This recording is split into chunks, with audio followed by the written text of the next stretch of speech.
Today we're at Piute Mountain School, home of the Wranglers, and we're here to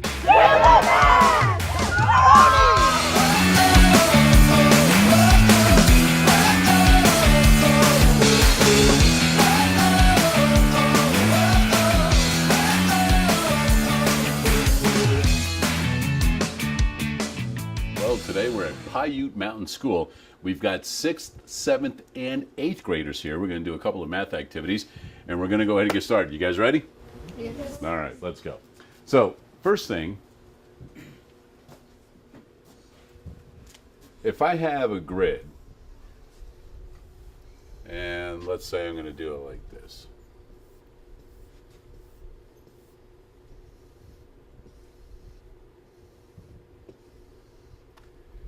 And I roll a die, okay? And it can go anywhere from 1 through 6. And let's say I roll a 2 and a 3. And I have to multiply those. What will I get? 6. 6. So I'm going to shade in 6. And it doesn't matter where I shade them in, okay? But I must shade in 6. So I can either do a 2 by 3, right? Where I go like this. Or I could have done a 3 by 2. Do you agree with that? I could have done it a different way. I could have even gone just 6 across the bottom. All right? But I decided to do that. The next one I do, select 2 numbers. 7 and 8. Well, it's got to be on a regular die, so between 1 and 6. So 5 and 2. 5 and 2, so that's going to give us 10. Okay? So I am going to stay right here. I'm going to do a 2 by 5. Right? So I'm going to go down 2. And across 5. Everybody good with that? Are there other places I could have done that? Yes. Obviously other places I could have done it, right? So, give me another 2 numbers. 3 and 4. 3 and 4 is going to give me 12. So I'm going to go 3 by 4. So I'm going to go, here's my 3 by 4, and fill them in.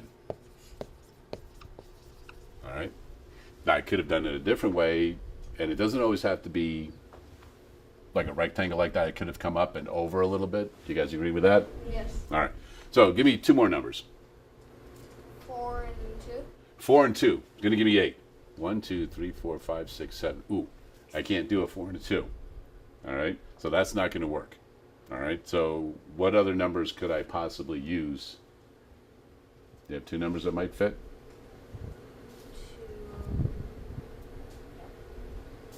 2 and 3 gives me 6, right? So I can go 1, 2, 3, 4, 5, 6. Was there any possible way for me to load in all 7 of those?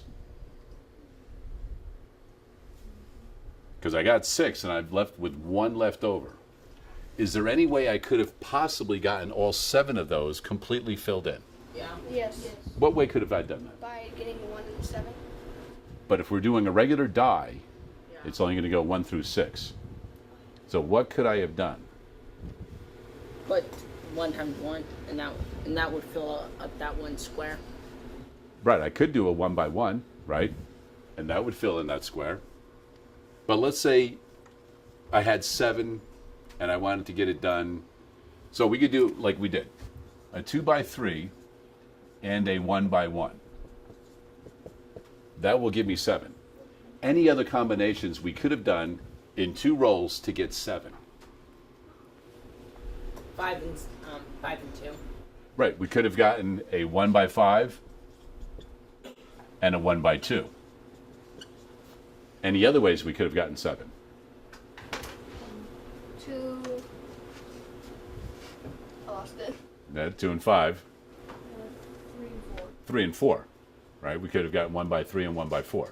Okay? So there's a lot of different ways we could have gotten to the 7. So that's going to bring us up to probability later, but first we're going to do this activity. You guys ready?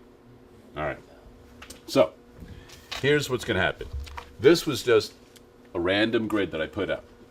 You guys are going to have to see how close you can get to 100 to fill in the 100 just by multiplying the dice.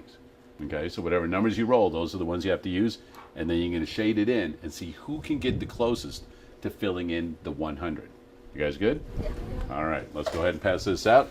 And when we come back next time, we're going to see who can get the closest and how far they may have been off.